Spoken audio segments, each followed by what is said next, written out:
right, so we're diving into some seriously spooky stuff today. Listeners have been asking for it, and I can see why. Definitely. The Bell Witch, one of America's most infamous hauntings.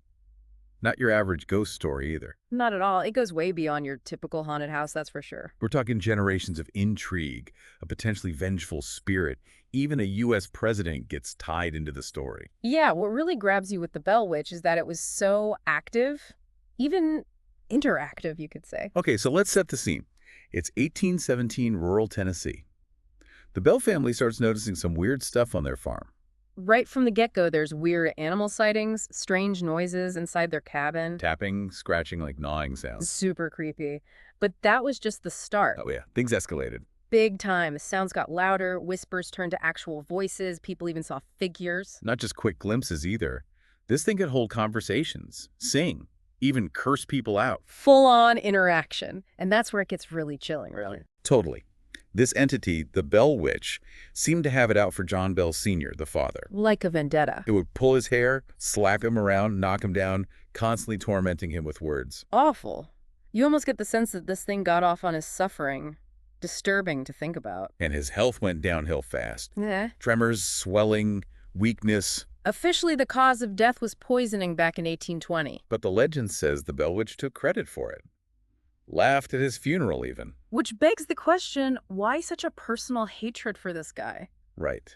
It's a huge mystery that fuels the whole legend. One of the most popular theories connects the Bell Witch to a neighbor, Kate Batts. Ah, okay, the disgruntled neighbor angle. Some folks believe she dabbled in folk magic and had a bone to pick with John Bell. Sounds like something out of a Southern Gothic novel. Right. Adding to that, the spirit did call itself Kate sometimes. Adds fuel to the fire. It makes you wonder, could a real-life feud turn into this supernatural vendetta? Fascinating stuff.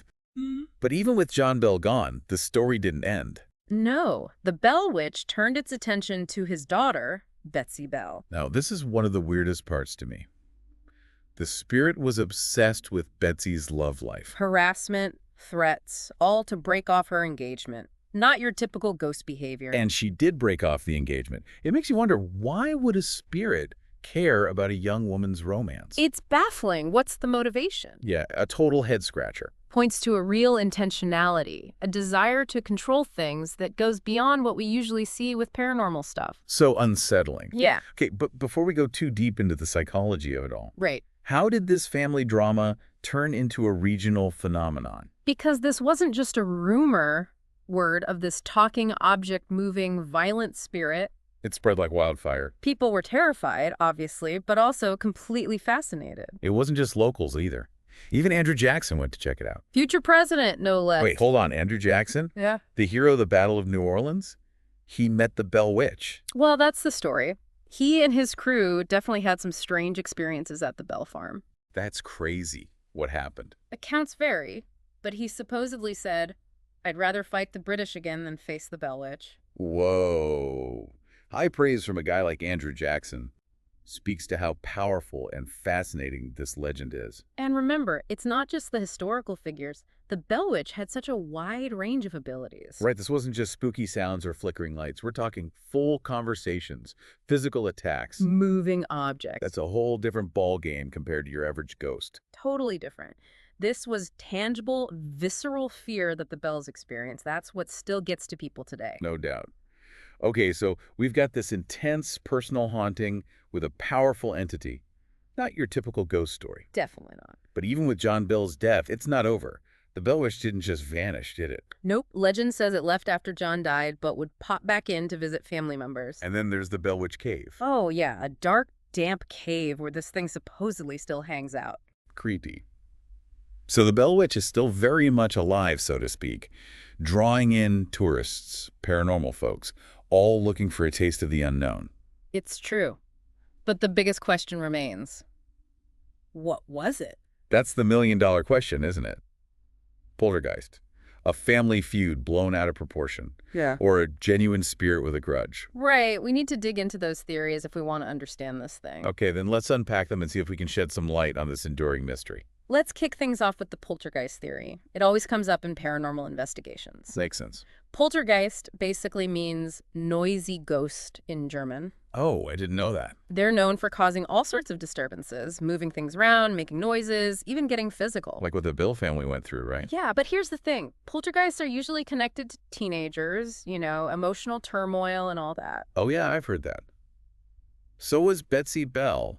With all the stress from this thing and the broken engagement, was she the source of the disturbances? Interesting thought, right? It is. Like all those pent-up emotions had to go somewhere. Some researchers describe it as a pressure cooker releasing energy, high stress, emotional upheaval, especially in younger people. That makes sense. But what about those who don't believe in all this paranormal stuff? What do the skeptics say about the Bell Witch? Skeptics always got to bring us back to Earth. They usually point to simpler explanations. Like what? Family drama, maybe local feuds, blown way out of proportion over time. So just a good old Southern soap opera, basically. Pretty much, stories change as they get passed around. Totally. But how do you explain all the witnesses and the intensity of what happened? That's a good point. It's also worth remembering that memory and perception, especially when you're scared or traumatized, can be pretty unreliable. Yeah, no doubt. But then you have the folks who take those Bell Witch accounts as gospel truth. The ones who say it was a real deal spirit, maybe even something darker. It's amazing how one case can have so many interpretations. That's what makes it so fascinating. Keeps the Bell Witch alive, so to speak. Makes us question what we know, what we think is possible. Poltergeist. Tall tale. Or a real malevolent being. Tough to say.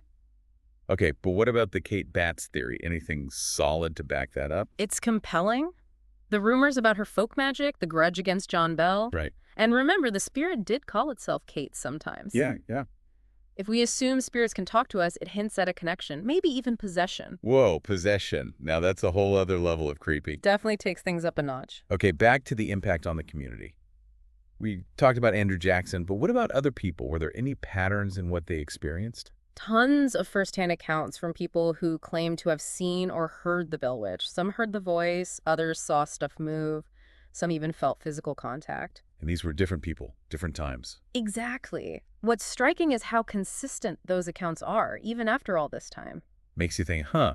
I mean, most hauntings are just quick glimpses, weird sounds, maybe a cold spot.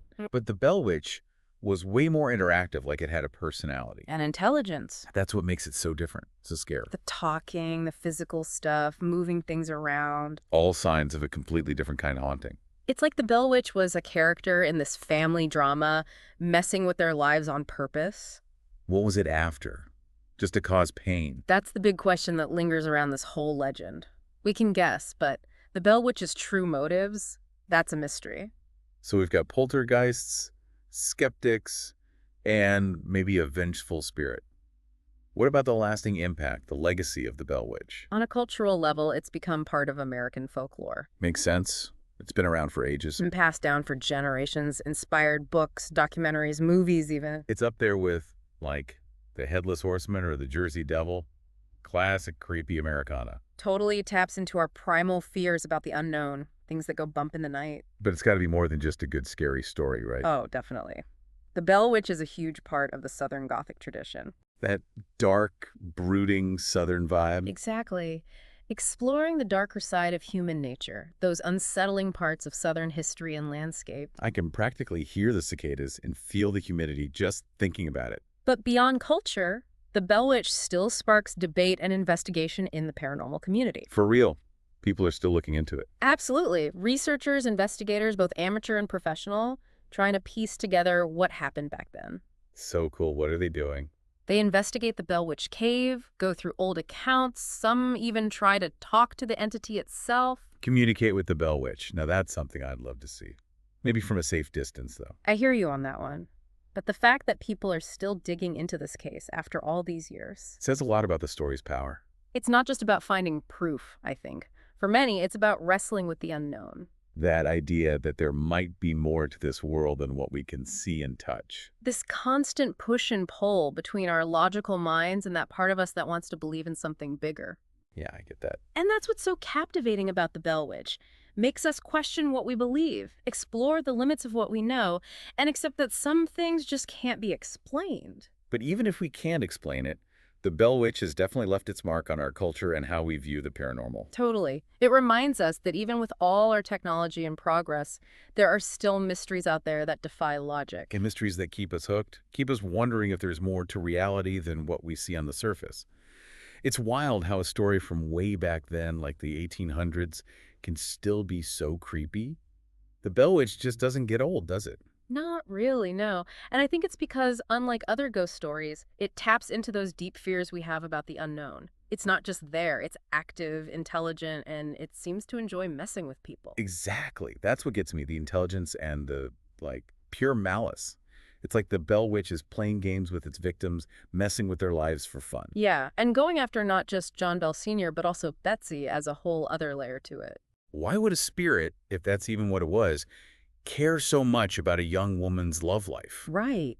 It's so strange to just an awareness, an ability to manipulate that you just don't see in most hauntings. That's what's so disturbing, I think. It's almost human, the way it acts. Not just some mindless force, but something that can think, plan, and act with purpose. And that purpose seems to be causing chaos and suffering. What's interesting, too, is that this isn't just about spooky sounds or lights flickering. Right, there's more to it. We hear about physical contact, conversations with the thing, events that seem to break the laws of physics. It's hard to brush that off as just imagination or coincidence. Totally. It's like the Bell Witch takes everything we think we know about ghosts and throws it out the window. Makes you wonder if there are things happening in the world that we just don't get. Forces us to consider possibilities outside of what we understand. And I think that's a big reason why this legend is still so popular. Definitely. We're curious. We want to explain the unexplainable. Skeptic or believer, the Bell Witch makes you confront the limits of your knowledge and accept that maybe there's more to reality than we can grasp right now. It also shows how fascinated we are with the paranormal. Even in our world of logic and technology, there's a part of us that still wants the mystery, the wonder, and, yeah, even the fear of the unknown. The Bell Witch is a perfect blend of history, folklore, and genuine mystery. It's a powerful reminder that there are still questions out there, things we don't know, that keep us intrigued and keep us searching for answers. Exactly. So for our listener who asked us to dig into the Bell Witch, and for everyone else who loves this stuff, what's the big takeaway? Keep an open mind. Keep asking questions. Keep exploring. There's a lot we don't know about the world, and the Bell Witch is a perfect example of how those mysteries can grab our attention and change how we think about reality. And whether you believe in ghosts or not, the Bell Witch shows the power of a good story. A tale that's been around for over 200 years, and it's probably going to stick with us for centuries to come. It will. So next time you're alone at night, really listen. You never know what whispers you might hear, what shadows you might see out of the corner of your eye. The Bell Witch reminds us that the unknown is always out there, waiting for us to find it. Or maybe for it to find us. Maybe. That's a creepy thought to end on, but I love it. Until next time, keep exploring, keep those questions coming, and hey, maybe leave a light on, just in case.